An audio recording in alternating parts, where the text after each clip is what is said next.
and thank you all for joining us today. We have just been through an historic snowfall, about 2.5 feet, in a little more than 24 hours. I want to thank everyone for your patience overnight when I took the rare step of implementing Phase 3 of our snow emergency plan.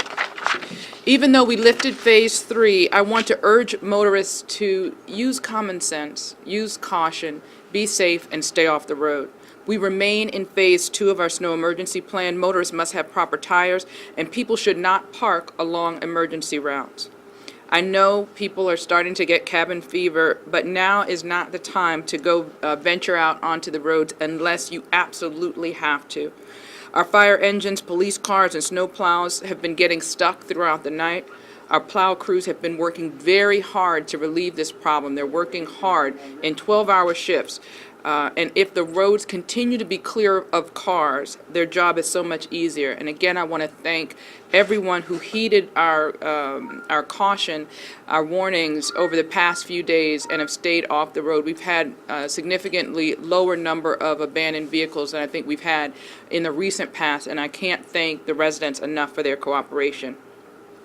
Understanding that when you have a historic storm, our response to that, our recovery from that, is going to take time.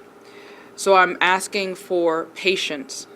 I want to take a moment again to thank everyone who's been working so hard in the recovery, our city workers, our private contractors that have been helping to plow, our emergency workers, our health workers, people in hospitals, nursing homes, shelters, who have put in so many hours to help those who are vulnerable in our community.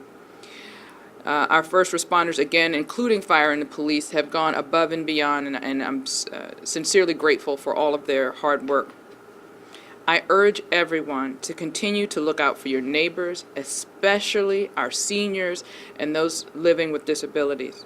I'm sure that, again, you're eager to hear about the plans for Monday. Everybody wants to get back to normal. We will be assessing the conditions of the city streets throughout the day, and I'll make a decision on city government later on this afternoon. With the understanding that during Snowmageddon, I think we were closed for 2 days and we had liberal leave for another 2. So, we'll probably eventually get there. We're just not ready to make that official announcement. Fortunately, city schools were already planned to be closed on Monday, giving us additional time on the streets to get to the streets around our schools. While we want to get to as many neighborhood streets as we can, as quickly as we can, we know it is going to take time. Again, please remember that we are responding to an historic snow event. And we also have to remember the topography of our city. We don't live in the prairie land. This is not a flat city. We have hills, we have small streets, we have historic streets. This is a complicated snow removal effort.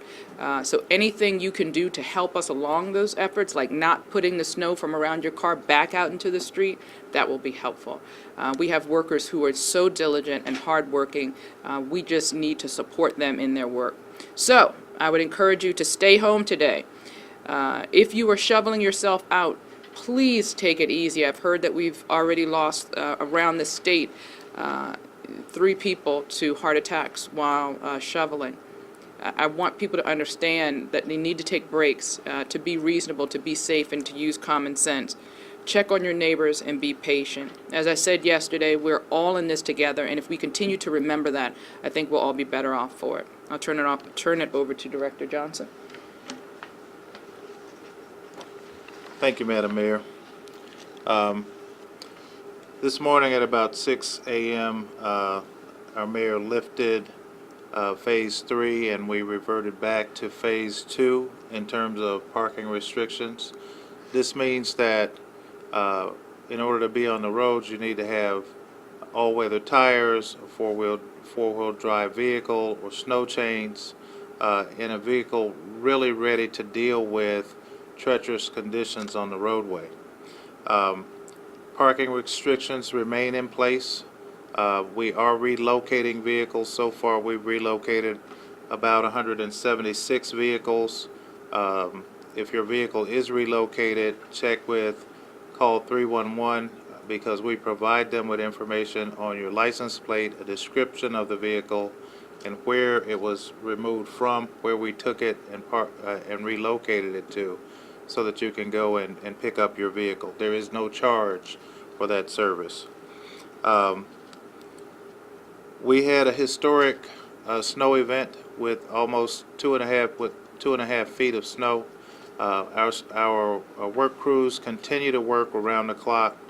We are working concurrently on the primary streets and our secondary and neighborhood roadways with over 300 pieces of equipment around the clock.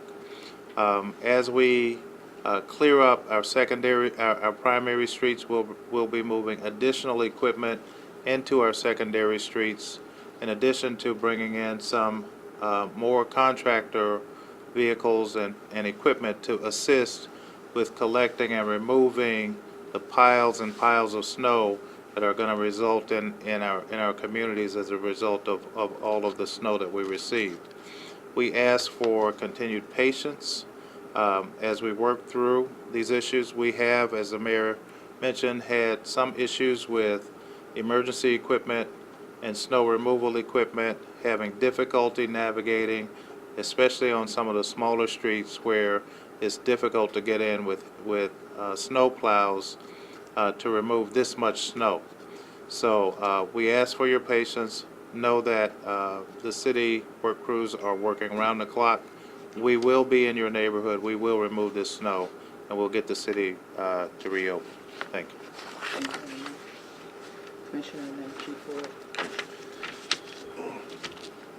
The police department remains in our 12-hour tour of duty status. The crime fight always goes on regardless of the weather. We were able to adjust some of our crime fighting strategies as it pertains to our commercial establishments, and we strategically detailed sworn police officers in uniform to some commercial establishments throughout the city. And in fact, yesterday at the Royal Farms on Fleet Street in our Southeast District, a uniformed Baltimore police officer was inside the Royal Farms store when a 30-year-old man came in armed with what turned out to be a BB gun, came in and announced a robbery, and we arrested him without incident. Two uniformed Baltimore police officers on patrol yesterday observed a 15-year-old young man breaking into the Eden Cafe, and they made an on-scene apprehension as well. So the police officers are out here working very hard, working very diligently on behalf of our city. We didn't have any additional pharmacies that were broken into. The past 48 hours, Baltimore police officers have made 6 firearm arrests, 6 in 48 hours. Our calls for service yesterday were lower than they were Friday. We had 141 calls for service Saturday as opposed to 224 on Friday, and we've responded to a total of 102 traffic accidents in the last 48 hours. And we echo the mayor's thanks to our community for all of their help. And last night during Phase 3, police officers encountered some motorists, not many, who were out on the road and just made them aware of the Phase 3 while it was still in effect. And they complied and got off the road as soon as possible. So we want to thank our community for that. And I want to turn it over to the Fire Chief Ford. Thank you. Good morning. Just as the mayor said, I'd like to start off by thanking our 911 call takers, our dispatchers, our fire, EMS workers, as well as our fire inspectors and all the other gathering of the members of our organization that made possible what we've done up until this point. We've also had a reduced number of calls. Since 4 o'clock this morning, we're somewhere around 47 EMS-related calls, 13 suppression-related calls, no significant events that are associated specifically with, as far as something that has caused bodily harms, specifically associated with this snowstorm. So at this time, we are moving along, and our folks are doing an outstanding job. I want to reiterate some safety concerns that we have about, and I want to restate some of the things that the mayor said about people going out and shoveling. Shoveling is an intense aerobic exercise, and it's easy to become exhausted and overwhelm yourself. So pace yourself, come in and out. Also, when you decide to go out and do shoveling or do whatever you intend on doing, which we want to encourage people to stay inside if at all possible, to wear light layers. meaning don't wear tight clothes, but dress in layers loosely. Understanding that when you get those layers wet, you are no longer insulated, so you need to keep dry. So you're going to have to come in and out. So as often as possible, make sure that you stay warm, keep yourself warm. It's easy to witness hypothermia in these kind of conditions, where you can go out and not even realize it's happening.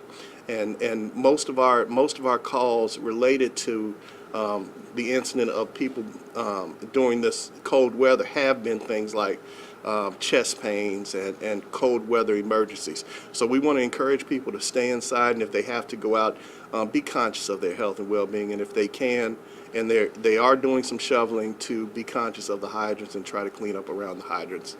Thank you. Thanks. So open up to questions.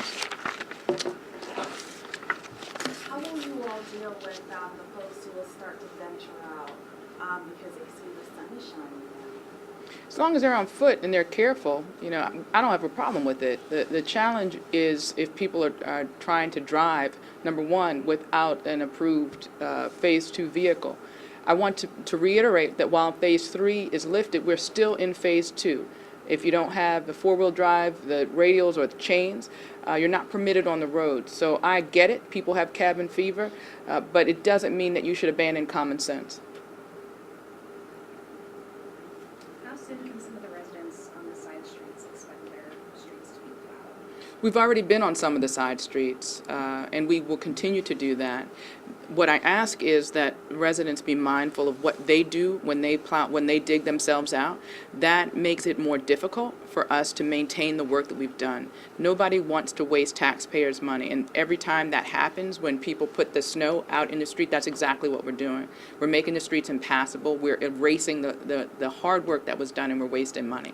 So my request is that people use common sense and think about the common good when they are digging themselves out. That will help us to maintain the advantage that we have over 2010, because again, we've tripled the amount of contractor equipment that we have to start with. We built in a set of contracts that helped us not ramp up like we had to do before in response to the crime. We had to go, in response to the snow. We had these resources in place prior to the storm. In order for that to be effective, that plan to be effective, we need the residents to be helpful. Is there a timeline for when you hope to see all of the roads plowed? As quickly as possible, but understand that this is an historic snow event. We've never had this amount of snow. So when I talk about patience, it's also, again, common sense. If it took us, however many days the last time to clean up, if it's more snow, it should take us longer, right? So we're going to be working as aggressively as possible with, as I said before, more equipment than we've ever had to deal with the snow, but it's still 2.5 feet of snow. So people just have to be reasonable. And is there a strategy for where all that extra snow is going to go? Is it gonna be trucked Absolutely. out? One of the lessons we learned from 2010 is to not only have the contractors in place, but also to have designated lots where we're putting the snow. We have those in place. We're trying to engage to get some of the snow melters that we've had access to in the past. Again, these things were pre-planned. And we didn't have to kind of do it on the fly because we had so much snow as we did in 2010. At what point will you all make a decision on if the city government will be open tomorrow? Yeah, later on this afternoon. And again, that's why I said during Snowmageddon we were closed 2 days, liberal leave 2 days, just to give people an idea of what we're dealing with. But we'll make that official designation or official announcement later today. One more? Do you have a sense of how many people? Can you talk about, I don't know if you said anything earlier about maybe bicyclists that are out there in front of cars. Whether going you- down a hill? Absolutely. Whether you are on a bike or on foot, I would encourage residents to use common sense. I've gotten messages from people that are out on the roads. We've gotten feedback from the crews that are out on the road that people are exhibiting very poor judgment, walking out in the middle of the street. The visibility is low. When you have the piles of snow on the side, your visibility is impaired. I would just encourage people to think about this one question before they jump on a bike to just go riding around, or if they're out jogging in the middle of the street or walking. Is it worth your life? Because when you are in a historic snow event, when you are doing that, when you're out on the street in the thoroughfare, you risk your life. Ask yourself that question. Is it worth risking my life for? And the answer is no, stay home. Read a book, watch a movie. That's our hashtag. Thanks.